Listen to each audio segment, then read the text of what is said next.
Bruce, you must have something really good too. Of course I do. It's Bruce Danielson, and I guess I'm here to entertain you too. Okay, that's 4. All right, welcome all of you today to the Wednesday, June 19th meeting of the Sioux Falls Parks and Rec Board. And we will begin, as always, with a roll call and determination of quorum. Lori Lindquist, Present. Jim Stavinger, Ann Noctigal, Here. Mark Steinborn, Here. Todd Sundley, Here. Patty Abdallah, Mike Begeman. We do have 4, so we have a quorum. Okay, thank you very much. You've also received the May 15th, 2019 meeting minutes. Are there any corrections or additions to those minutes? And if not, is there a motion to approve? Move to approve. Second. All right. Roll call vote, please. Lindquist, Yes. Noctigal, Yes. Steinborn, Yes. Sundley. Yes. All right, thanks. Next on our agenda, we will invite public comment, but if you are here to speak to one of the agenda items, we would ask that you would wait until that item is presented and then make your comments at that time.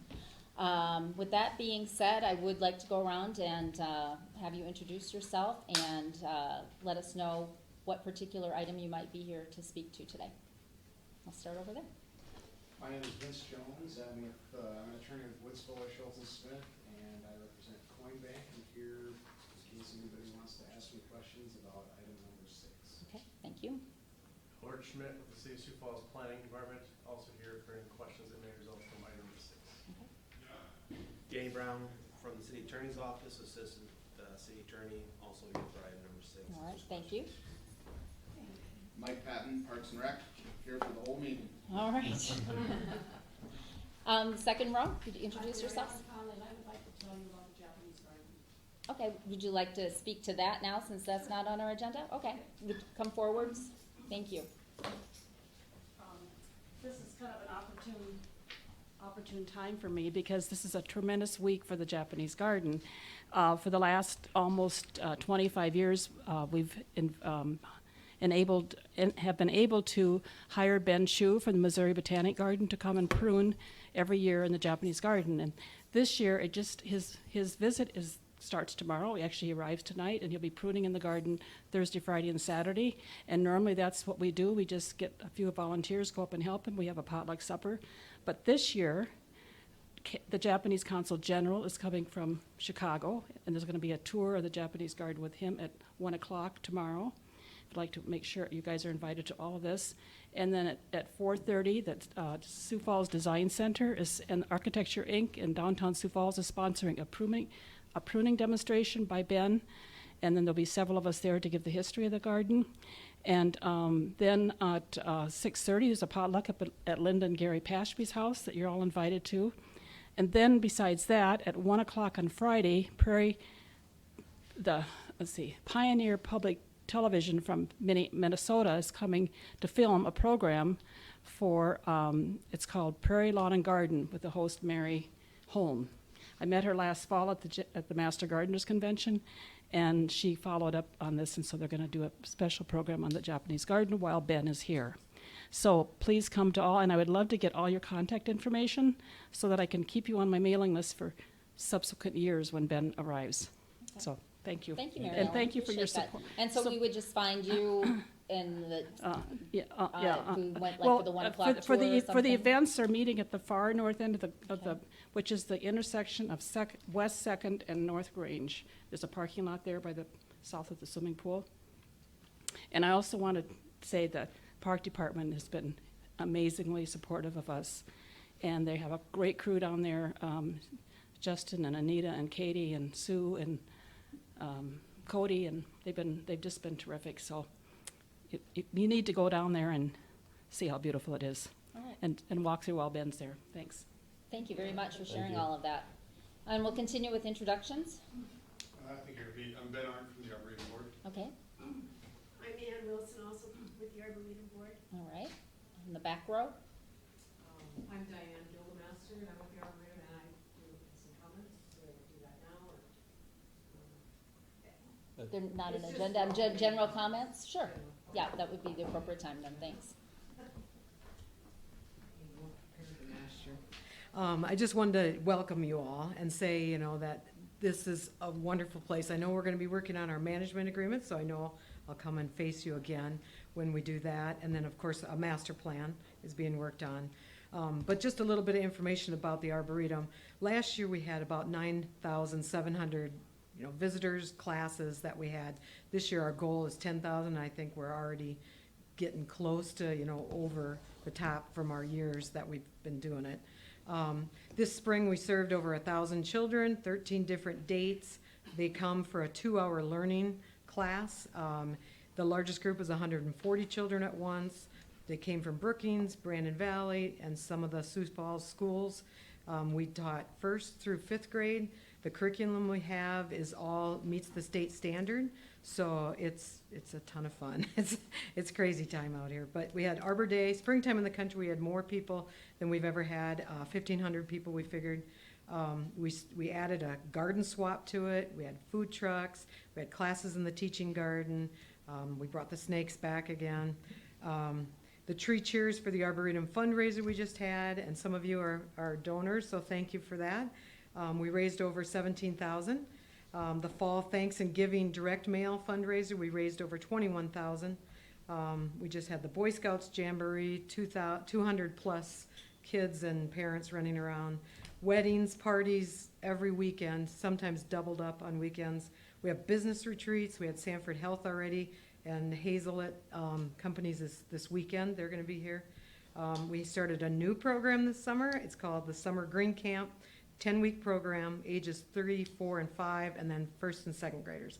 And so I just want to tell you, those are going and huge. I mean, those kids just are in love with the place. And then I just want to say, you know, I'm hoping that we'll get your support in our master plan process, which we're still working through, and then the management agreement that expires at the end of the year. So, and I do have, let's see, is she in here? There she is. I have an intern, Signe Trio is working here, and she's from SDSU, and she asked me to identify who she is. So we love that she's here. And then just, if any of you want a tour afterwards, after the meeting, I'm welcome to stay and I'll help you out. Okay? Thanks for Thank the you. update, and everything looks fabulous. Yeah. It's really looking nice out here, so well done. And And I'm continue on. Pam Taylor, I'm currently president of the Mary Jo Wagner Arboretum, and I encourage you all to have a little look-see. It'll only take you 5 to 10 minutes to go out the back door and look at all the wonderful things we have here.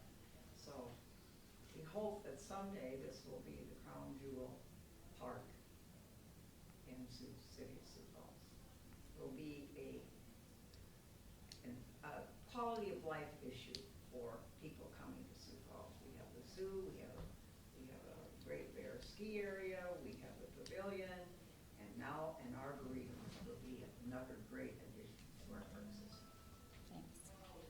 I'm Joe, I'm with the Argus, I'm here for the Arboretum easement discussion. All right, I'm Cindy Trayer and I'm the intern. okay. Kelby Maris with Parks and Recreation. Sky Smothers, Parks and Rec. Okay, and before I forget, Rita did ask that if you have not signed in, that you would do that before you leave so that we have your name and your correct spelling of your name for the minutes. So thank you very much for doing that and for your introductions. We will move on to the report of the standing committees, first being marketing and public needs. We met and everything we covered was on the agenda here today. Park system planning and development also met, and all items are on today's agenda. Partnerships and recreation? I was not at it, so I can't speak to it. Nor was I. Okay. Must not have met. All right. There's no unfinished business, so we'll move right along to new business. The first one being the access easement for the Mary Jo Wagner Arboretum, and Mike will take that. Thank you. This is an item we've discussed in committees here now for a couple months, so I won't belabor every detail, but I'll give you a brief history and the major points of both items 6A and 6B. Even though you'll be acting on them separately, they're intertwined. So You're going to address both of those now, though. I'm going to present on both of them, and then we can answer questions and act on them separately. If you have a chance, if you could turn and see the screen immediately behind you. Don't need my glasses. So some time ago, Coinbank came to the city and proposed an agreement that involved an exchange for easements in exchange for a real estate agreement. The picture behind you is the property outlined in red and yellow is the property owned by Coinbank. They require emergency egress and ingress in order to develop that property. And like I said, they're proposing a real estate agreement for those easements. Oops, sorry. The real estate agreement is a $1 purchase for the city to acquire 6.7 acres roughly of land comprised of lots 16, 17, and 18. Those are the three lots in blue adjacent to Highway 42, as well as a sliver of Track 6 to be parceled off, and that's running along the abandoned railroad bed, which we have identified for a future trail. In exchange for that $1 real estate agreement, they're asking that Minnehaha County grant them an easement. I'm going to talk about two different easements. The first, I know this is backwards, the first easement is easement B, and that's shown in orange on the map there. And really what that does is cleans up access to the existing property located down adjacent to the Arboretum, and that's the Barron property. They used to access their property through a right-of-way. That's where the old bridge that is down there, and I think most of you have seen that. It's since been closed off for vehicle traffic, so they now access it on the Park Road. So the first part really just cleans up their access. The second piece is shown in yellow, and what that is an extension of that easement to allow for emergency access to both the Barron property, but then also to future development of, the extension of Arbor's Edge there. And as the agreements that are in your packet of right now, it also shows access for one single family home to be built in the future on Track 6. We'll talk about that a little bit later. The reasoning and the rationale for wanting to acquire this property, the image on the screen is the existing master plan for the park. Diane mentioned earlier we're in the process of updating that master plan, but if you go back to past master plans, including the one that's currently active, it's always been identified as future expansion of the Arboretum. The rationale is to preserve the natural and cultural resources. It allows for a vegetated buffer along Highway 42. The old quarry site is located on the western edge of Track 16, so this would allow access up into that area, and also it allow for construction of an underground underpass for pedestrian connections between the Arboretum and Arrowhead Park, which is something we've all identified as a priority for the department over the years, as well as future trail development. Some of the opportunities we investigated for trail opportunities. One, an east side corridor is identified in the Sioux Falls Bicycle Master Plan. It's a higher priority for that. It creates a connection for east side residents to the Arboretum, to the Arrowhead, to Great Bear, and then also into the main trail loop through Bonson and other areas. And it creates the opportunities for a future regional trail system where you could possibly extend up to Big Sioux River Rec, Brandon, south to get you Manitou, Good Earth State Park, and Blood Run. So we don't have every property along the way, but these would be some of the properties we would need to acquire in order to make those future connections. And as you guys know, building trails is a long process. It takes many years to acquire all the property in order to do that. So in summary, the city will acquire approximately 6.7 acres of land for $1. The easements will allow access to the existing Barron property, emergency ingress and egress for the adjacent development, and access to one single family home to be built on Track 6. Last week, the Arboretum Society Board reviewed this exact proposal, and they voted not to recommend approval of the proposal. They did, though, show support for the proposal without the primary access to Track 6. It's my understanding that they were comfortable with the emergency egress ingress, but not the primary access to Track 6. Since then, Coinbank has agreed to remove that condition from the easements while still maintaining the terms of the purchase agreement. So, I'm going to read this verbatim.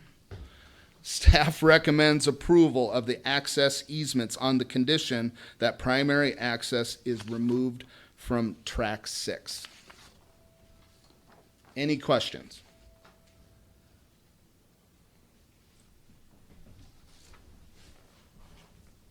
I would be interested in hearing from the board on this, Arboretum board, if you wanted to get a, speak to the reasoning behind that. Well, I'm not very good without paper in front of me. I think, you know, those of us that have been objecting to track 6, you know, it's a private access. It's a private easement. And I think one of our main best arguments was because the park system on public lands generally has done things to remove private inholdings in parks. And this particular, I know Don has given examples that there are private inholdings, but a private driveway to a private property hasn't been done before. And in the Arboretum area alone, there are 5 examples of precedents against inholdings. We tried to get FOP to move. The city offered to trade them even more land farther north, and they want to stay where they are. But in reality, we need to put the FOP on our radar to make sure that if they do move, that we have first option to get that. Because right now, the way it sits, there's 2 acres there, and I mean, technically, somebody could build a house there. It's right in the middle of our property. And the other thing is, we purchased the Iverson property a few years ago, which was designated in the 2002 master plan. The barren property that's existing, sometimes that was used as an excuse that there's one house there already, what's another house? But in reality, at the time that the county, that the Perry family donated the Perry Nature Trail to the county, they attempted to get them another access to that house. But so they were reluctant to give them that ingress, but they have what's called a priority right, I think it is. And then we've also offered to see if they would let us purchase the bridge area down at Iverson Crossing. So that's 4. There's one more. Can't remember the 5th one. But so anyway, basically my point is that that we've shown these objection to get private easement out of the or private inholdings out of the Arboretum. I guess I could also tell you, my husband and I, on June, when Pam met with Coin Bank the end of May, she found out that the option that the petitioner for the private easement is Coin, but ultimately it's another person, and in my opinion, who piggybacked onto the easement, the emergency easement, and we found that his option expired June 1st. And so we had a friend of ours who contacted the bank on June 5th and we made an offer to buy that property. And we don't know how that stands right now, but now since they've removed the private, and we would donate the property to the Arboretum. Yeah, either that or we donate the money to the Arboretum and they can buy the property. It's easier if we just donate the money and then or the funds, I should say, and then they buy it. But we don't know where that stands right now, but it's certainly, for me, thrilling to hear that they removed the private easement. I thank everybody so much for their support. And any questions? That land you were just talking about, where is that? It's tract 6. That is, so you purchased that? Well, no, we made an offer to purchase. Okay. And we made that offer on June, I think, 5th. And see, currently the bank is offering, I should say giving, first of all, it's not a donation and it's not a gift. It's a compensation for an easement. Because by easements, you're diminishing your property when you give an easement, and so they're compensating. And I get, through a lot of documents and verbal statements, they've used the word donor and gift about this land, and it's not a donation. But the option, the 3 lots along there, plus the slice that they've taken off of Track 6, is the old railroad right-of-way. And actually, that's a special. That was a railroad right-of-way. It's actually the right-of-way that the railroad base itself I consider historical, And as you know, that's the ruins of East Sioux Falls are there. And that railroad bed is part of that spur where even this bridge down here is built out of limestone, because I understand that when they were coming from the east, they didn't have the quartzite yet. They had to build the bridge with the stone that they brought from the east, and then so they could get farther into the area. And then they began mining the quartzite. So anyway, so that sliver they've taken off to also offer, so we would be purchasing the remainder of Track 6.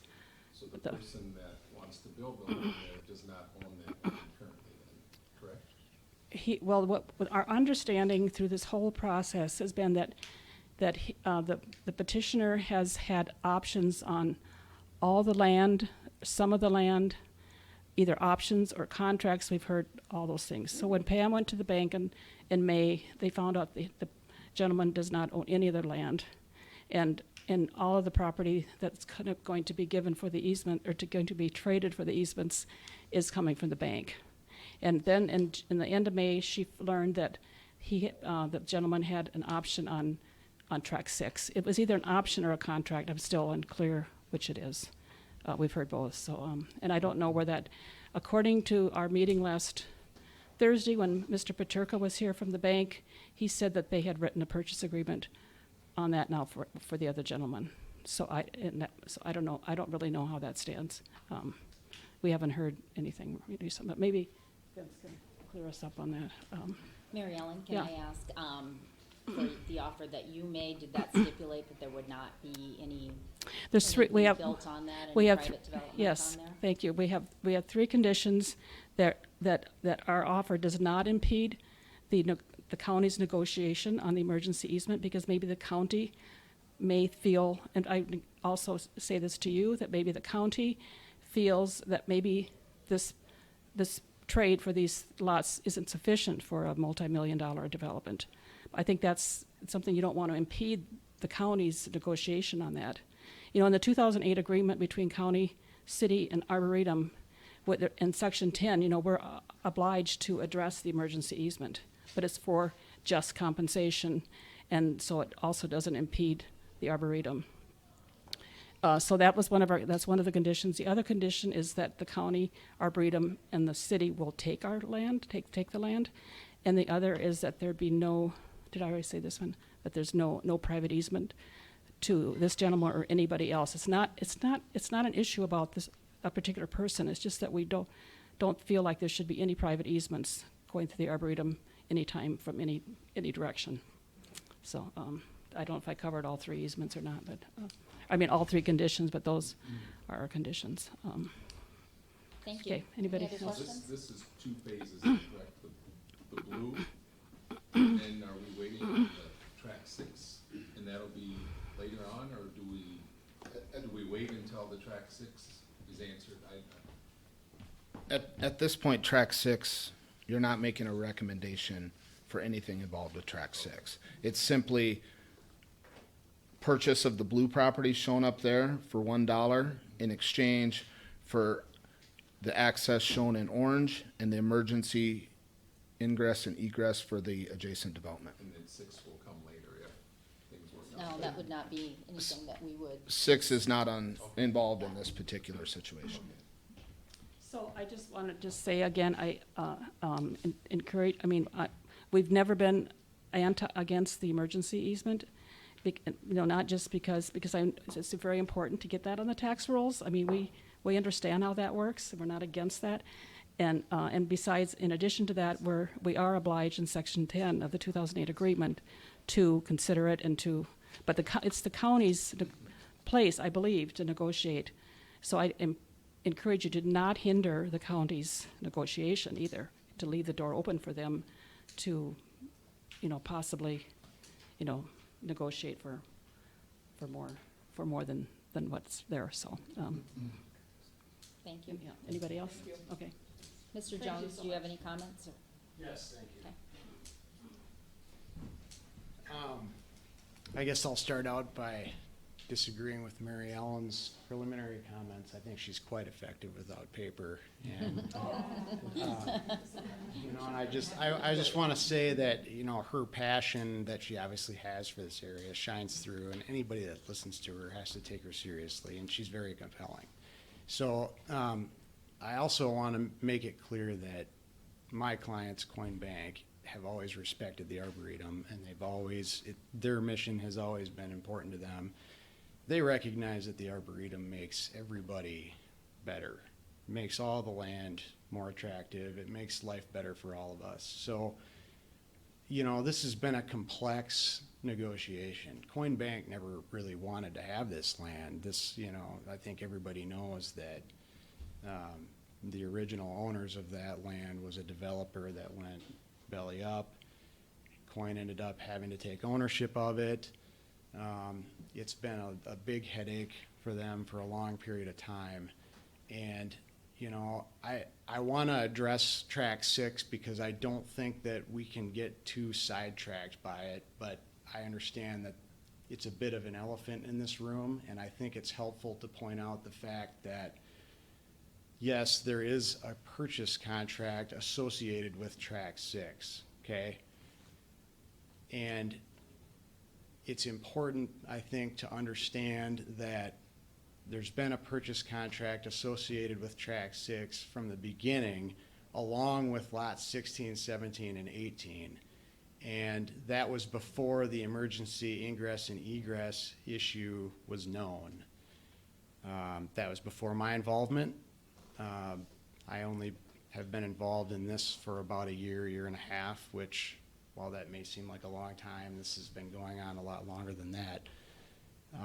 So I guess my comment with respect to Track 6 would be, as this has developed, you know, that original contract, first, in working through all of this, lots 16, 17, and 18 came out of the deal because it was recognized that, you know, there was going to have to be some give and take with a number of different parties in order for this process to work for everybody. And then there was a strip taken out of Track 6. You know, I believe that's for future bike trail consideration. You know, so now what's left is Track 6. We went in front of the Arboretum Board.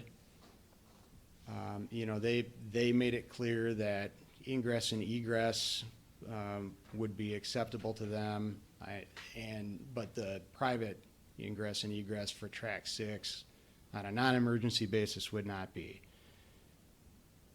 Coin has now agreed to pull that off the table.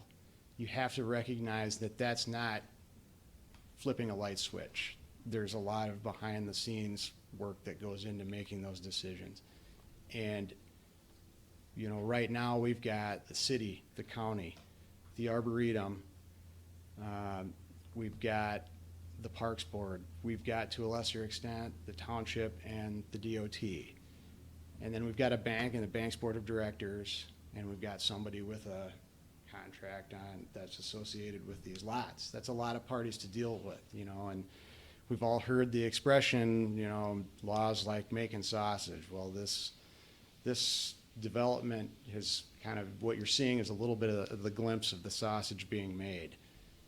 But I would emphasize to you that what you see here today is what I think is a pretty good indication that the parties involved have made a big effort to give all the players involved what they needed. There's no longer any private access through Perry Place or you know, through the Arboretum that didn't already exist there. The difference is that there's emergency ingress and egress that will hopefully never be used by fire trucks. That's probably a gross generalization, but that is essentially all the access that's being asked for. So the proposal before you today does not include, you know, anything related to contracts associated with Track 6. And I would just encourage you to concentrate on the proposal that's at hand and recognize the fact that there's been a lot of negotiation that's gone in and a lot of give and a lot of take. And I would just think, the Arboretum for their comments. I know that it's not always pleasant to do these negotiations. Sometimes you just have to push forward, let people have their expressions be heard in the proper forum, and that's what it takes to get something done in the end. And I think we're in a good spot now. So I'll answer any other questions you might have. Thanks for the recap. Thank you. Can I make one Pam, small certainly, comment? could you come forward, please? Thanks.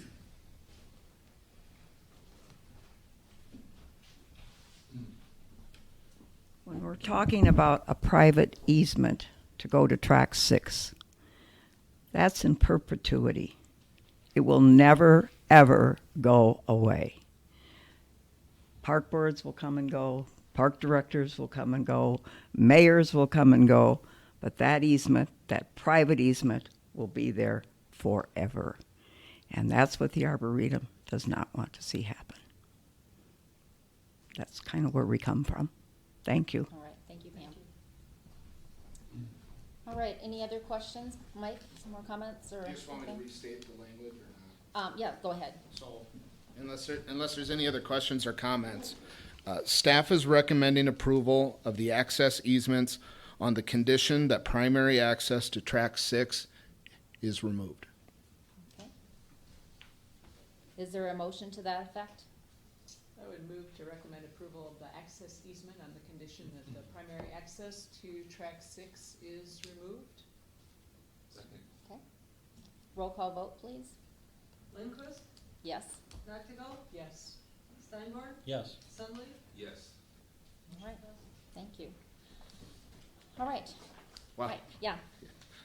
So 6B is a separate action on the same thing for the real estate purchase agreement. So, as we stated earlier, it's a $1 purchase agreement subject to the easements being approved by Minnehaha County. So, staff is recommending approval of the real estate purchase agreement subject to the Exhibit B titled Access Easement in your packets, that the condition that primary access to track 6 is removed. Is there a motion to that effect, to recommend that approval? Motion to recommend approval of the real estate purchase agreement subject to Exhibit 6 titled Access Easement, condition that primary access to track 6 is removed. Okay. Second? All right, roll call vote, please. Lindquist, Yes. Noctigal, Yes. Steinborn, Yes.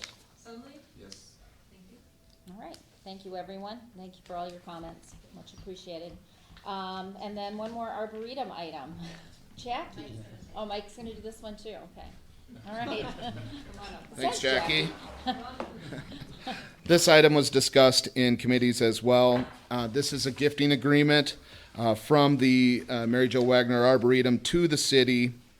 It is for Albers Electric to install an electric outlet on the outside of the city maintenance building to use for pumping water for the teaching gardens and connecting the Arboretum shack out back for electrical service to install outlet for garage door open access.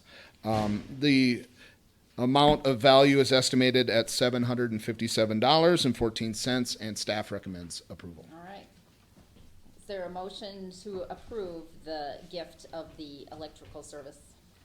Move to approve the gift of the electrical service. Second. Roll call vote? Lindquist, Yes. Noctigal, Yes. Steinborn, Yes. Sunley, Yes. thank you. All right.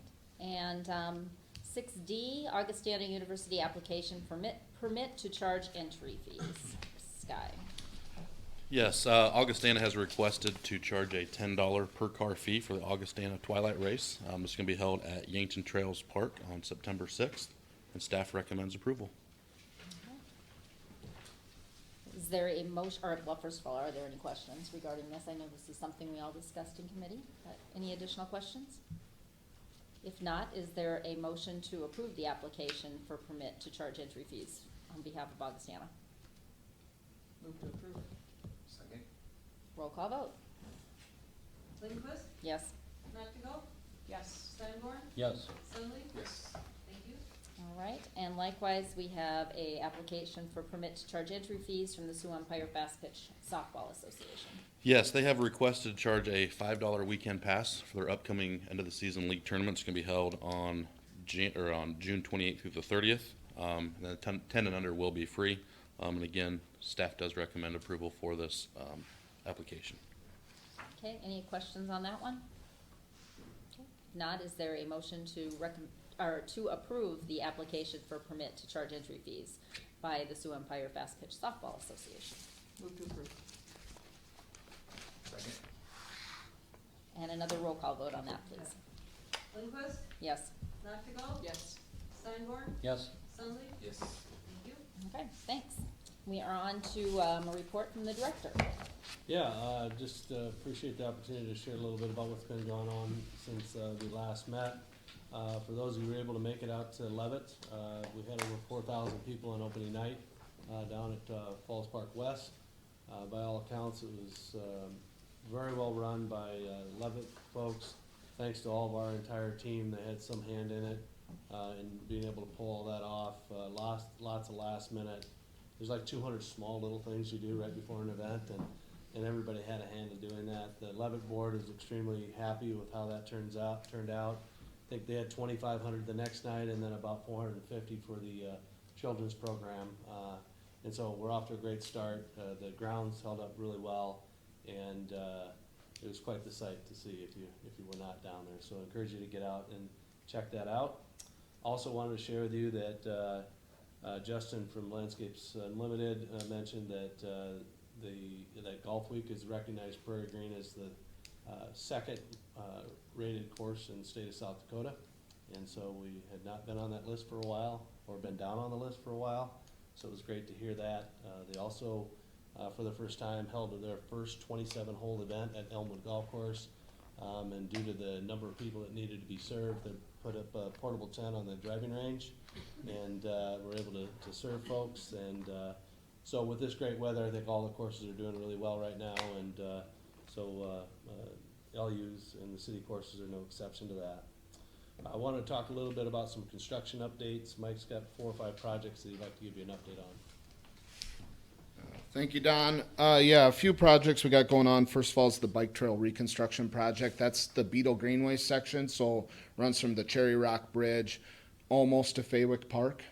It's going pretty well. It's a little behind schedule, as you can imagine, with the flooding and the rain that we've had.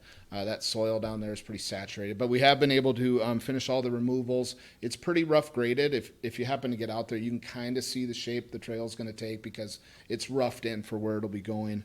Right now, the contractor is working on some concrete as well as some utility changes. We had to drop a couple of storm sewer utilities, and we're doing 2 railroad crossings in there. One for Eastern Ellis Railroad. That one's complete. It's great. And Burlington Northern's about to start on theirs hopefully next week. And I can tell you the previous railroad crossings were very rough. If you rode your bike over it, you knew it.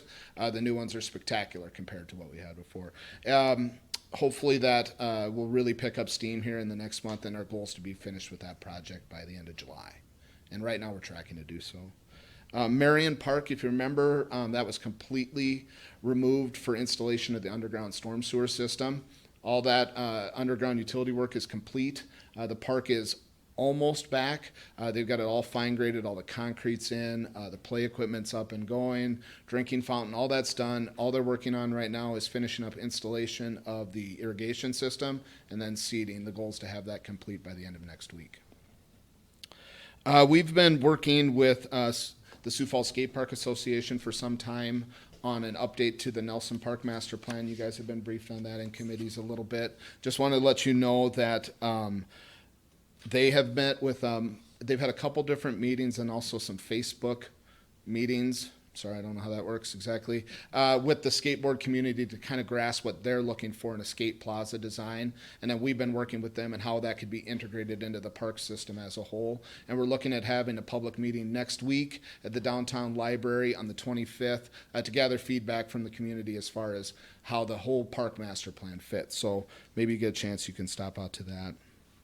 And then finally, the Falls Park viewing platforms. That project is behind schedule. The park was shut down, for a few weeks this spring for the flooding, and it's been wet, but it is nearing completion. All the sidewalks in, that's done. The platforms are up. I don't know if you've been down to the park, but if you walk across the pedestrian bridge, you can get a pretty good view of what it'll look like. So like I said, they're just finishing up the concrete now. They'll be installing the hand railing for both the viewing platforms as well as the fencing that goes down the side, and that should be done next week, and hopefully sod the final week. So hopefully in the next 2 weeks we'll be done down there as well. Any questions? I had some folks ask about the McKinnon Playground project, when that's gonna be back up and running. Oh, shoot, I don't know the answer to that question. Maybe Kelby knows. That's Tori's project. I apologize for not knowing the timeline, but usually once we tear that up, take out the old one, it's usually about a month and a half before the next one comes back. So I'd imagine it'll be pretty soon. I know Tori mentioned too about the Elmwood entrance. Is there some big boulder coming? Is that behind schedule? Yeah, they had a hard time finding a rock that actually fit the parameter. They wanted, so tall and so long, but also so thin, and so we didn't have anything quartzite locally and limestone, and so I know he searched a long time to find an actual stone that would fit, and to be honest with you, I don't know exactly where they ended up, but that will be coming here shortly. Lions Park, are they putting a new trail in there, or is that, Lion Centennial? Yeah. Yes, that's a part of the internal trails cyclic program. So I don't know if you've been out there, but those trails are pretty poor condition. So we're going to be replacing those trails and putting them back with concrete. And that soil in there gets pretty, that's kind of the low area for the neighborhoods. That soil's pretty saturated at times. So we're putting it back in concrete so they'll last longer going forward.